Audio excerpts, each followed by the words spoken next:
Now, our next topic is joint variation. First, let us understand what is joint variation. See, as the definition says, if a variable is in direct variation with the product of two or more variables, then the first variable is said to be in joint variation with the other variables.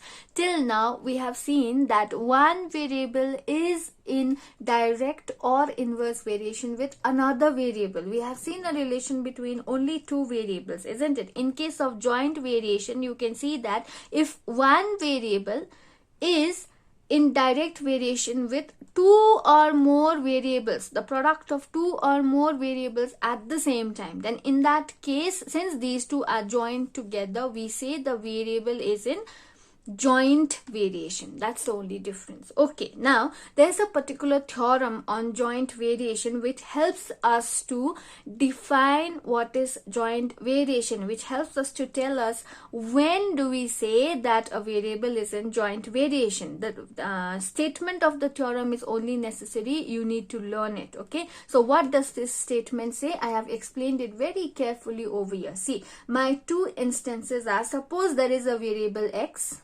okay, and x varies directly as another variable y. Suppose x varies directly as y when z is constant.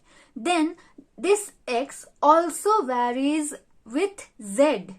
X is varying with y also, x is varying with z also. Okay, when x varies as y, z is constant, and when x varies as z, y is constant. What do you see? In both cases, x is varying with y and x is varying with z. The left hand side is the same. Can you see that? Right hand sides are different. So in that case, if x varies as y also, if x varies as z also, then by the theorem of joint variation, I can write that x varies as y into z.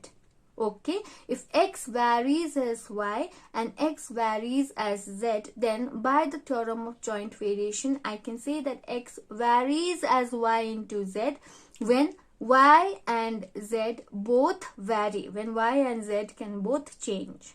Got it? Okay, so in order to use this in any of your sums, you just have to make sure that your left hand side is the same. Okay, let us take one example on joint variation. I'm taking a word problem. See, if 5 farmers can harvest jute cultivated in 10 acres of land in 12 days, let us find by applying theory of variation how many farmers can harvest jute cultivated in 18 acres in 9 days. Now, obviously, since this is a variation problem, your first task, just like before, is to identify your variables. So, read the first sentence. It says, 5 farmers harvest jute cultivated in 10 acres of land in 12 days. So, farmers is 5, acres of land is 10, number of days is 12. So, I have got 3 numbers. So, that means I have got 3 variables. Very simple. The variables are number of farmers, acres of land or area of land, and number of days. So let me define, let the number of farmers be A, number of days be B, and area of land be C. Instead of writing A, B, C, you can also write number of farmers be F, number of days be D, and number of areas of land be L. That also you can do. Okay, now after defining a variable, what do you do next? Just like before, I have to identify the relation between the variables, isn't it? So how are they related to each other, directly or inversely? I have to find out. Okay, so what I will do is, see, number of farmers I'll take. Okay, now I'll try to see the relation of number of farmers with both the other two variables. Okay, so let me see. How is farmers and number of days related? If more farmers are there, then more land can be cultivated, correct? So when farmers are more, land cultivated will also be more.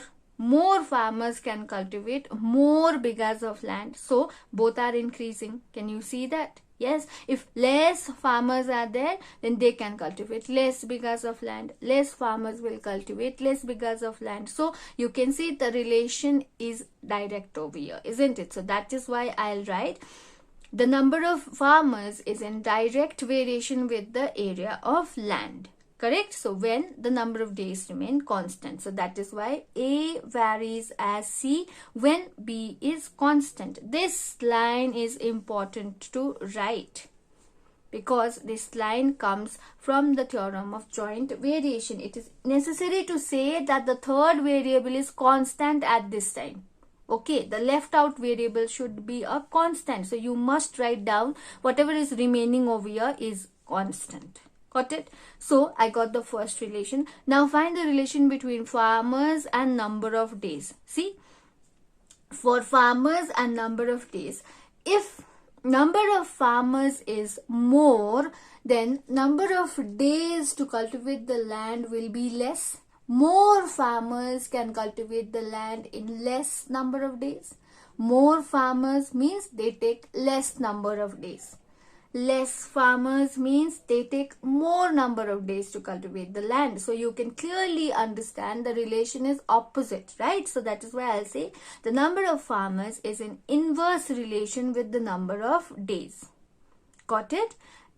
Provided the second variable that you haven't used is constant. Provided area of land remains constant. Got it? So that is why A varies inversely with B when C is constant. Got it? Now here, see, in these two relations, this is A varies as C, this is A varies as 1 by B. So A varies as C when B is constant, and A varies as 1 by B when C is constant. In both the cases, A and A is there, and they are varying with two different variables. That means the theorem of joint variation can be applied over here. So I'll write then, according to theorem of joint variation, A will vary with the product of these two. So A will vary with C into 1 by B. So A will vary with C into 1 by B. So when you multiply, C ones gives you C divided by B.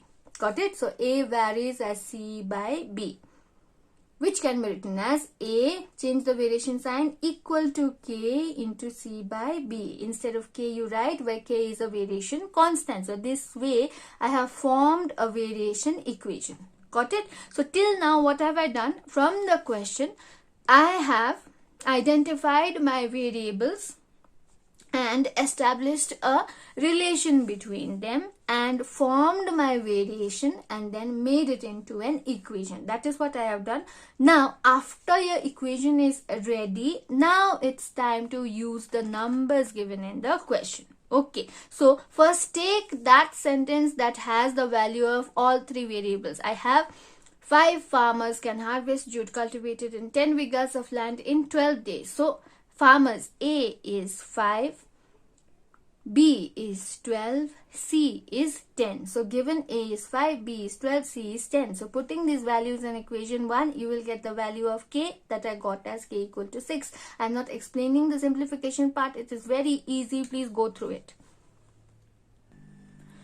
Now go to the next missing part. In the next missing part, find by applying the theory of variation how many farmers can harvest jute cultivated in 18 bigas in 9 days. So bigas of land is 18, number of days is 9. That means B is 9, C is 18. How many farmers? Number of farmers is missing. So A is missing. So I'll write when B equal to 9, C equal to 18, how much is A? So again, putting the value of these three in equation 1 along with the value of K that you got as 6, you got A equals to K is 6 into C is 18 divided by B is 9. On simplification, you got your value of A as 12. So what is A? A is the number of farmers. So therefore, the required number of farmers is 12.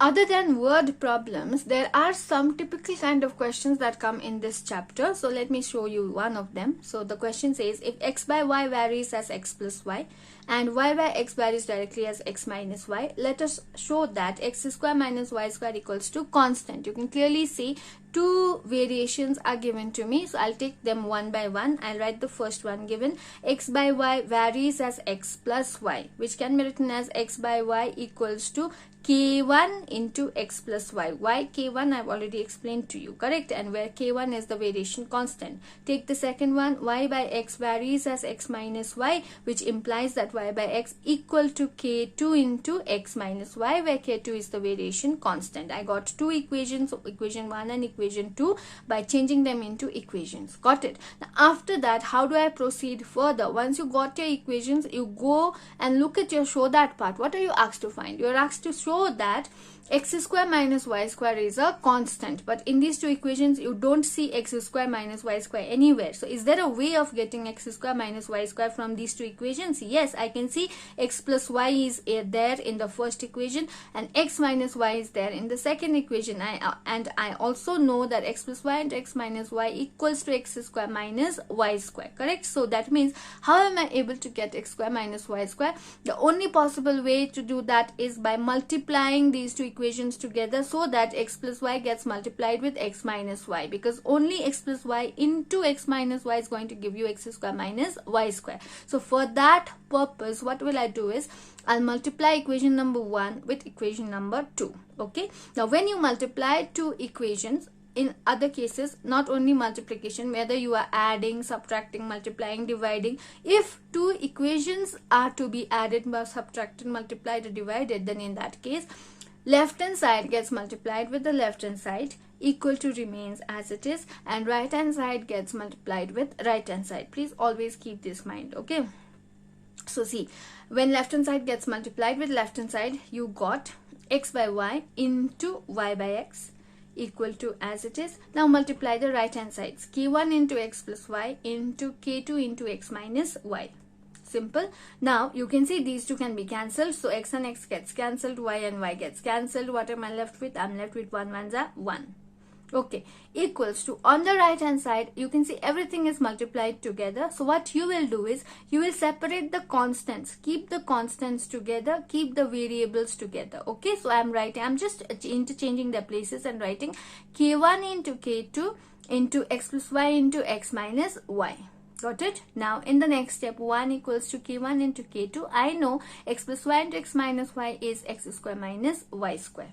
After that, I know that I have to prove that x square minus y square is a constant. So I have my x square minus y square. I found it out, but it is on the right hand side. So what I will do is, I'll bring this to the left hand side. So interchanging the places of the right hand side and the left hand side, the whole right hand side comes to the left hand side, the whole left hand side goes to the right hand side. Simply interchanging the places. Okay, after that I only need x square minus y square, so I'll take this k1 into k2 to the other side. So x square minus y square equals to 1 upon k1 into k2. Now 1 upon k1 into k2, what is this expression? 1 is a number, that means it is a constant. K1 is a constant, k2 is a constant. So everything in this expression is a constant. There is no x, there is no y, there is no variable, right? So how do you identify whether it is a constant or not? Look at it. If there is no x and y, or if there are no variables in the expression, it means that it is a constant. As simple as that. Okay, so since there is no x and y over here, I will say that it is a constant. Okay, now how will you explain? Since k1 is also a constant, k2 is also a constant, that is why 1 upon k1 into k2 is also a constant. So that is why I got x square minus y square is equal to a constant. So this is how it is proved. Okay, the next type of question from this chapter, see, x square varies as yz, y square varies as zx, and z square varies as xy. Let us show that the product of the three constants of variation equals to 1. Now what is peculiar in this question? You have to show that product of what? Product means multiplication. Multiplication of what? Three constants of variation. The three constants of variation, that means variation constants. The product of the variation constants is equal to 1. You have to prove that the multiplication of the constants of variation is equal to 1. So where is the constant of variation? Where will I get it from? First one I'll get from the first variation. Second one I'll get from the second variation. Third one I'll get from the third variation, isn't it? So let us start.